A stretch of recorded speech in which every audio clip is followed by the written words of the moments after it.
Activists, y'all. Exclusively interviewing Black Pegasus. What's good?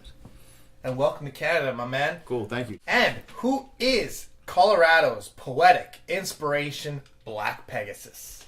That is I, in the building. And the Woodside Townhomes in Colorado Springs. Battle rapping to be the best. Let's hear it from Widefield and Mitchell High School. Yes, sir. Man, he's got his shit going, dude. Because not many people know I went to two high schools because I got in a lot of trouble at Widefield. And I ended up going back to Mitchell to graduate, stuff like that. That's crazy, though. Yes, he's got it. I don't even have nothing to say. Hello. You definitely do. Tell us about some of the battles in high school. Well, getting out of high school, I was, freestyling and learning to battle rap. And, right around 99, I actually started just getting a lot of notoriety for, battle rapping and being on the local battle rap scene. But that started bridging out to the national scene. I went to, New York in, 1999 and battled at Wetlands and learned a lot of stuff, man. I actually battled from probably, 98 to 2003. So just, out there battling on a national level and just the local level too, just honing in on my skills, punchlines, metaphors, shit like that. And FOS with MC Strife and DJ Anirexit.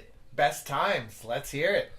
Yeah, man, that is the starting block foundation for me. Actually, MC Strife is the reason I started rapping straight up. We were working at this call center in Colorado Springs, Future Call, and man, he was writing something on paper, and I was like, yo, you writing rhymes? And he's like, yeah, and we just started writing rhymes back and forth, and, we were just kind of road dogs freestyling at parties, and we developed a group, FOS.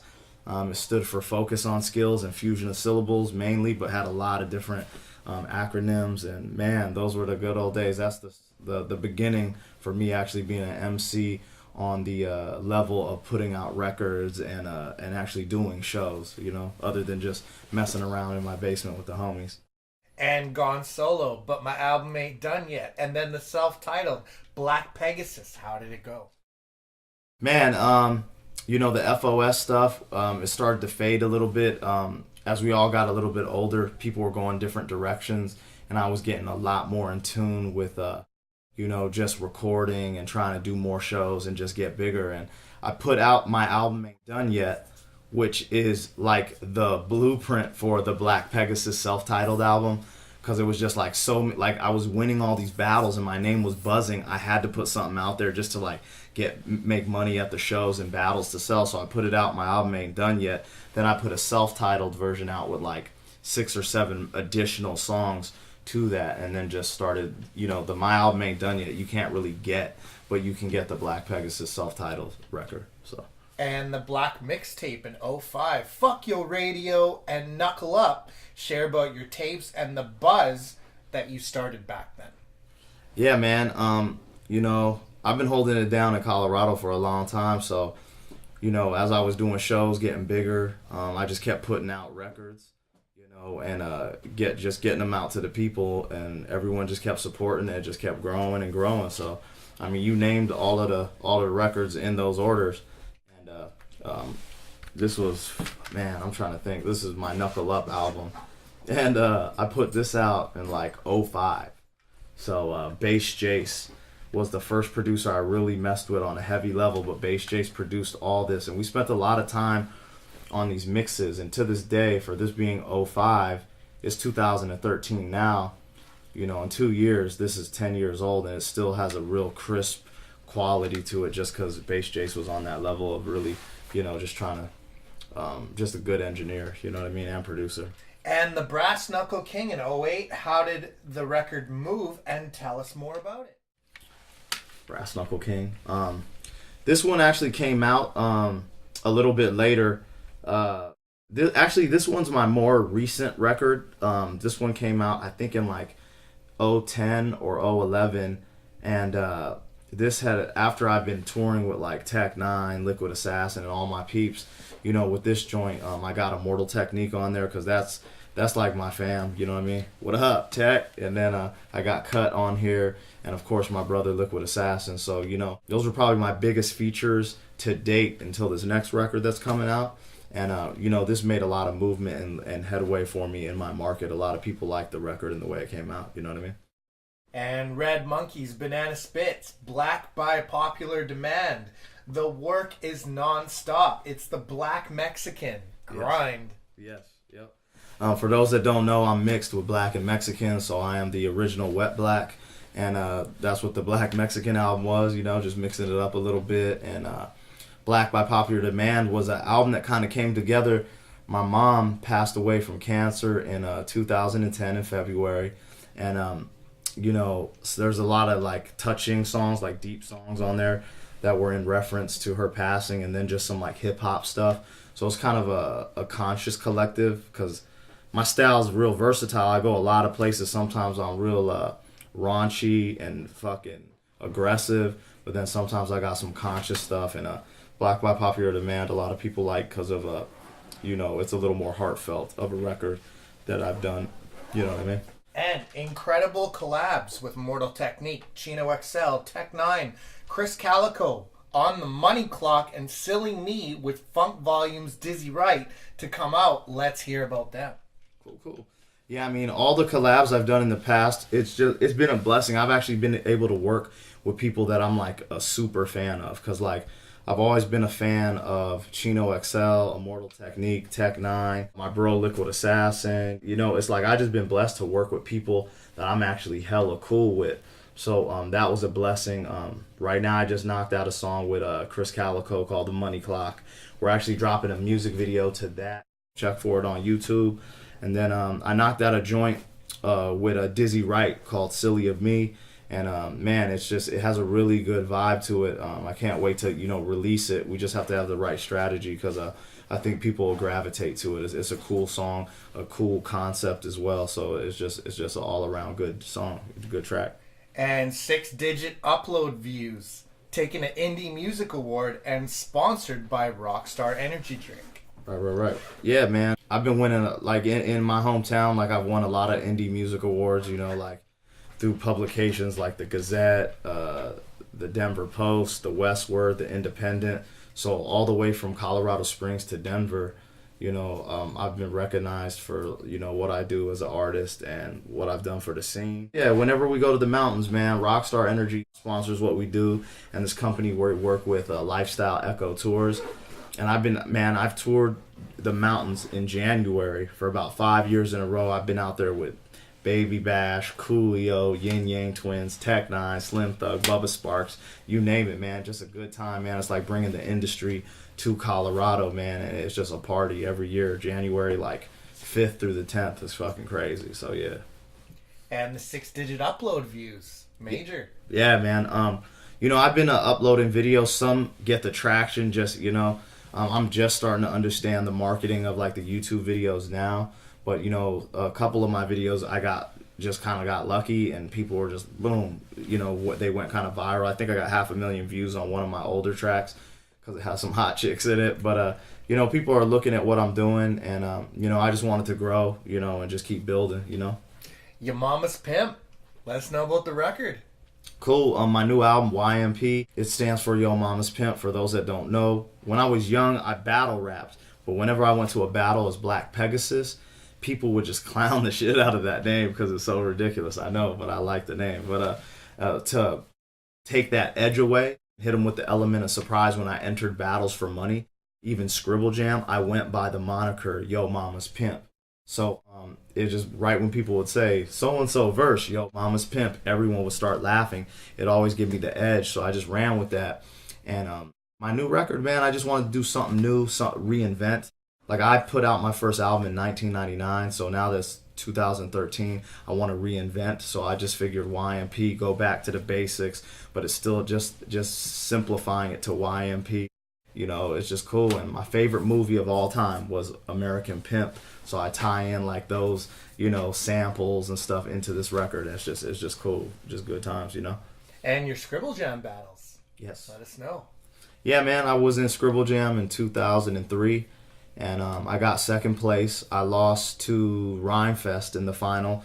As you all probably know, he was one of the writers of Jesus Walks and works with Kanye West. So it was just an honor to get kind of mentioned, get that far in the tournament. You know, there's a lot of dope MCs in that battle. I went through a lot of rounds to get to the final, and to be able to battle Rhymefest, it was just a great journey and, you know, learning experience. And those are some of the best days, man, because when you're battle rapping, it's all passion, just passion and heart on the line, competitive, young testosterone. So, you know, things have changed. Sometimes you go online, see the battles, it'll be like, look kind of corny, because now with the information, it's like written battle leagues. And I actually follow like King of the Dot, used to follow Grind Time, Smacks Movement. Like, dude, I love battle rap, like, you know, so that's what I do.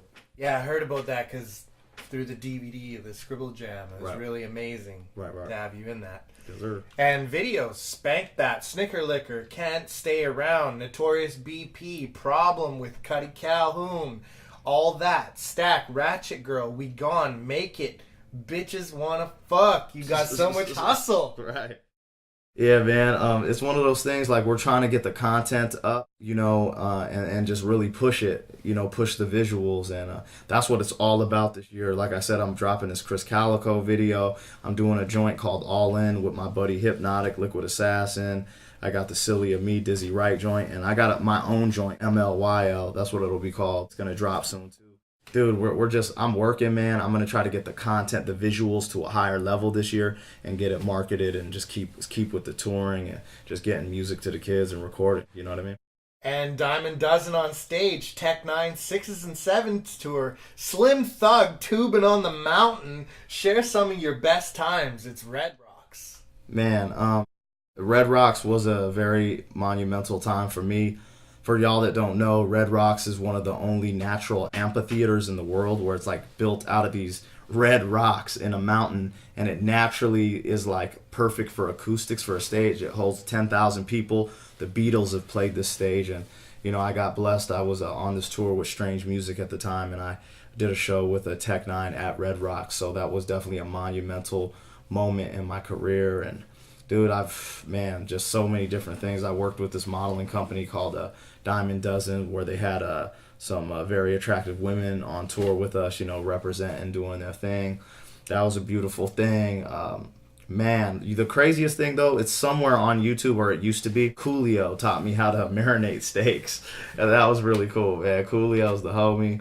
I got to go inner tubing with Slim Thug this year. I mean, so many different things. Like, I've just been blessed, you know, with being able to do music for you know, a living, and, you know, meet cool people along the way and just, you know, have a good time. So that's what it is. Positive vibes, give them and get them. You know what I mean? And meeting with Baby Bash and the legendary Too Short, Roxy Theater, Co-All-Stars mixtape. Plans 2013. Let us know. Yeah, man. Baby Bash is the homie. We're supposed to work on a collabo. We're just, you know, both of our schedules are kind of crazy. So, you know, working on that. Man, I'm just trying to put everything together. It's been really hectic. But, man, it's right now just been in the lab recording. And I'm trying to just get back on the road. Like, my bro, Liquid Assassin, that fool be fucking touring like a mother. And I be kind of, I haven't been on the scene like that, like I should in a while. So I'm going to get back out there and just grind it out. You know what I mean? Get in front of the people and do what it does. And opening and performing with the super long epic list. KRS-One, Bone Thugs, E40, Fabulous, Ghostface, the Yin Yang Twins, 3-6 Mafia, Method Man and Redman, Razell. Been on the Warp Tour, the best tour and the largest crowd you've ever rocked. The largest crowd, man, that's a good. The largest crowd I've ever rocked, that's like a three-way tie. Like, I did a show with Snoop Dogg in Loveland at the Budweiser Event Center. I did a show with Immortal Technique and Nas at the Pepsi Center. And then the show with Tech Nine at Red Rocks. Like, it's like a three-way tie between those. There was like anywhere from 3 to about 5,000 people. The biggest crowd I've ever been in front of is when I battled at the Jay-Z Rock the Mic battle in 2003. There was 20,000 kids at Fiddler's Green at the Fiddler's Green. Now it's like the Comfort Dental Center or something. They still do shows there, but that's the biggest crowd ever. The dopest crowd, to be totally honest, at certain moments in your hometown, like when you've been out touring and everyone's anticipating you to come home, I've done some super dope shows in Denver and Colorado Springs where it's just like everyone's just so excited to see you. Those are always great. I do remember this one show. I was on tour with Hieroglyphics in like '04, and it was at San Luis Obispo. We were at this little, it was like a little bar type of show. Probably it was just crammed, like 350 kids just going nuts. And I remember that show. That was super fucking fresh. You know, between that show and a lot of the hometown shows, you know, I get so much love in my hometown, and that's a rarity. A lot of people have to go out and blow up somewhere else. So I'm very blessed to have, you know, a market that supports what I do, and I just want it to grow. You know what I mean? And your best hip-hop memory you've been part of or contributed to? Oh, man, that's a fucking good question. Best hip-hop memory. Okay. I have two memories, and it's like one. I know it's you said one, but it's kind of crazy because it's like the best memory, but it's like it's kind of bad. For people that don't know, I actually did the last show with Old Dirty Bastard. He was in Colorado, and he performed in Fort Collins the first night we performed with him. Then we performed in Vail. You know, I'm not going to get into all the details for respect for his family. You know what I mean? After the Vail show, you know, some things that went on, and he flew back to New York and passed away, you know, and it was crazy because I was like, wow, I did the last shows with him. And honestly, I have a little bit of footage of those shows, but just out of respect for the family. That's for, like, you know, Wu-Tang and all that. People be trying to exploit that type of stuff, so it is what it is.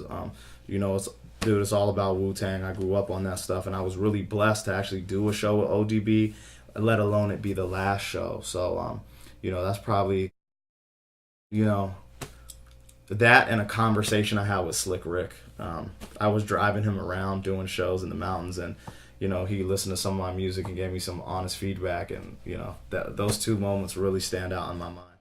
You know what I mean? And you have anything to say to Canada? Yo, Canada, y'all are the shit.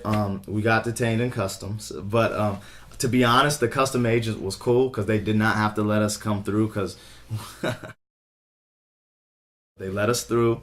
We came out here and we rocked, and like the vibe I get out in this country, man, people are hella cool. Today I got put on to poutine. But yeah, man, everything's been a blessing to be here. And man, the kids, I just noticed, man, the kids really appreciate the music out here. Sometimes I think in America, sometimes they might get spoiled because, you know, it's just everywhere. And I'm sure there's a lot of rap out here, but I do definitely feel really appreciated out in this market. So that's what's up. Canada's the shit. Thank y'all for having us. I'd love to see y'all again. And you got any shouts? Yeah, man. I definitely would like to shout out the archivist for this interview. Shout out the homie Cross-Eyed Joe. You know, even being on this tour with Liquid Assassin. My whole crew back home, Brass Knuckle ENT, Brass Knuckle Gang. Yeah, that's a long list of people. My boy Scott, my brother Trigger, you know, Blizz, DJ Chevy, you know, the whole fam, you know, AJ, like all of it's all incorporated, Brass Knuckle Gang and 4-2 Records, and it's all love. I know I probably forgot a few people, but, you know, my Music Empire people in Denver as well, you know, it's all love. Black P just holding it down, and we're international now, baby. Yeah, that's what's up. Shout out to the cosmos, the universe, all the people in Canada, America, Europe. Just one love, positive vibes from Black P, you know what I mean? And let's get it, 2013. And shouts to Cross-Eyed Joe and PD Entertainment. And this is the Archivist, and you already know the name, y'all. Yes, sir.